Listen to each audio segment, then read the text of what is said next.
¿En qué situación estaba Irlanda en el siglo XVII? ¿Cómo era su relación con otras naciones europeas? ¿Cómo evolucionó la intervención española en esa región? Porque hay muchas preguntas por resolver, acompáñenme a historizar. Hacia el año 1600, la situación política y social de Irlanda era muy compleja. La formaban 4 grupos sociales distintos. Estaban los irlandeses nativos, de cultura gaélica y de religión católica, que era la mayoría de la población. Le seguían los antiguos ingleses, descendientes de los conquistadores anglo-normandos llegados a la isla en el siglo XII y también católicos en su gran mayoría. Estaban también los nuevos ingleses, los representantes enviados por Londres en el siglo XVI, que profesaban el anglicanismo, y finalmente existía una minoría de escoceses protestantes. Durante muchos años, el dominio inglés sobre Irlanda fue más formal que efectivo. Durante las guerras civiles del siglo XV, los contactos entre Londres y Dublín se habían reducido al mínimo. Además, para los ingleses de los siglos XVI y XVII, los irlandeses representaban el salvajismo y la barbarie. Oye, no toques, me arrugo. El escaso desarrollo de la economía, basada en la agricultura y el pastoreo, limitaba el uso de la moneda, lo que era una barrera para la introducción de los impuestos.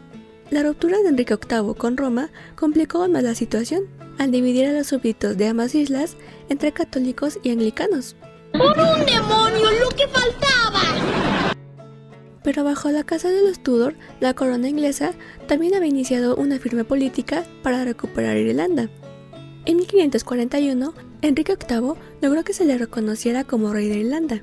Esta política culminó con la concesión de títulos de nobleza a algunos irlandeses, los primeros nobles de Irlanda, que aceptaron siempre y cuando el monarca se mantuviera alejado del territorio. Pero esa imposición suponía la pérdida de la autonomía de Irlanda, ya que hasta entonces las grandes familias dominaban el territorio irlandés, actuando como verdaderos príncipes soberanos. Y a partir de ese momento, para muchos irlandeses, la afirmación de su catolicismo se transformó en un instrumento para mantener su autonomía hasta donde les fuera posible. Durante el reinado de Felipe II, España apoyó cada vez más a los irlandeses católicos que se rebelaron contra Isabel I de Inglaterra, ya que la corona inglesa había apoyado por su lado las rebeliones de los Países Bajos contra la corona española, y además ambas naciones se encontraban en ese momento en una guerra. La ayuda española a Irlanda fue primero de apoyo económico y de material bélico, pero fue a partir del reinado de Felipe III que el auxilio español evolucionó hacia verdaderas intervenciones militares. En aquel momento ocurrió el alzamiento irlandés más significativo, el de Hugh O'Neill, conde de Tyrone, en 1594, y al coincidir con la fase más grave de la guerra hispano-inglesa, esta sublevación adquirió para Londres un peligro que hasta entonces desconocía. En medio del levantamiento sucedió el desembarco español de 1601 en Kinsale, y aunque fracasó en cuanto a su principal objetivo, el mantener viva la sublevación, confirmó los temores de Londres sobre el papel que una Irlanda mal sometida podía jugar. ¡Esta cosa es real, hijo! Sin embargo, el año 1603 marcó una nueva etapa en las relaciones anglo-irlandesas, ya que la corona inglesa venció a la rebelión de O'Neill, quien se sometió a ella. Pero la lucha de ese momento entre Carlos I y el Parlamento de Londres fue vista por los irlandeses como la oportunidad ideal para aliarse con el rey y desligarse del Parlamento, que era más radical en cuanto a sus políticas anticatólicas.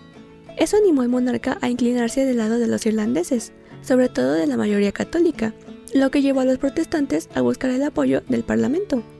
La rebelión irlandesa y la inminente crisis política llamó la atención de las potencias europeas, atraídas por la posibilidad de negociar con los grupos dirigentes de la isla.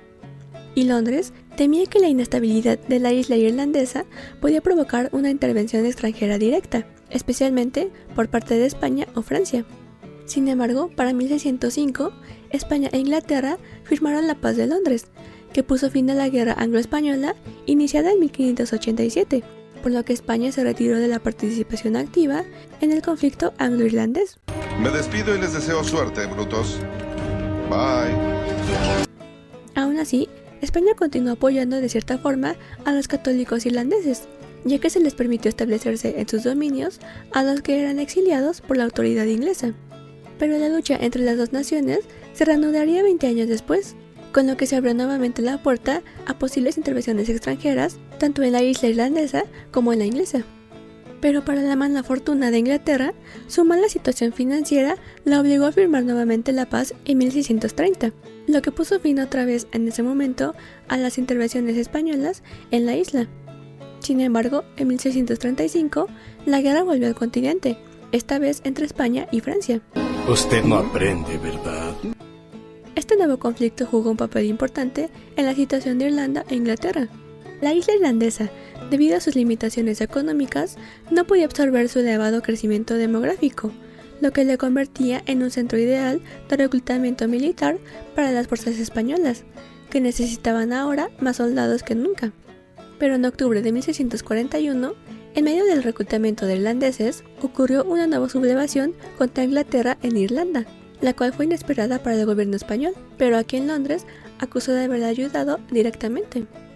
A partir de la revuelta, Inglaterra se vio envuelta en la guerra civil, mientras los nuevos católicos irlandeses formaron su propio gobierno bajo el nombre de Católicos Confederados, quienes se mostraron dispuestos a otorgar más soldados a la nación que más se mostrará dispuesta a ayudarlos en su movimiento. Usted es diabólico. Por eso, a partir de ese momento, Felipe IV ya no podía ignorar los asuntos de aquella isla. El gobierno español deseaba seguir manteniendo su fuente de reclutamiento de soldados y al mismo tiempo debilitar la posición de Inglaterra. Por eso, se dio cuenta de que una discreta ayuda a los rebeldes podía ayudar a estos fines, pero con el tiempo, eso comenzó a ser insuficiente. La creciente influencia francesa en Irlanda y los conflictos entre sublevados irlandeses y el gobierno inglés pusieron a España en una posición que ponía en grave peligro sus intereses.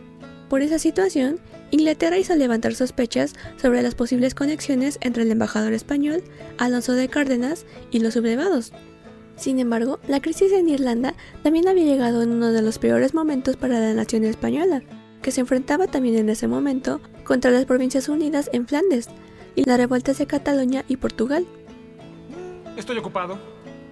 Así, en 1647, el conde de Oñate, embajador español ante la Santa Sede, recibió un mensaje de Felipe IV informándole que Irlanda quedaría a disposición del Papa. Esto sería aprovechado por la facción antifrancesa del gobierno provisional de Irlanda para rogar al pontífice que concediera la isla a Felipe IV o a su hijo no legítimo, Juan José de Austria. El objetivo de esto era eliminar para siempre las pretensiones de Francia sobre la isla. Y España también se dio cuenta de que, ante el triunfo del Parlamento de la Guerra Civil Inglesa, tanto este como Francia podrían fácilmente arrebatar a Madrid aquella importante fuente de soldados y dar de paso un gran golpe a la reputación del rey español.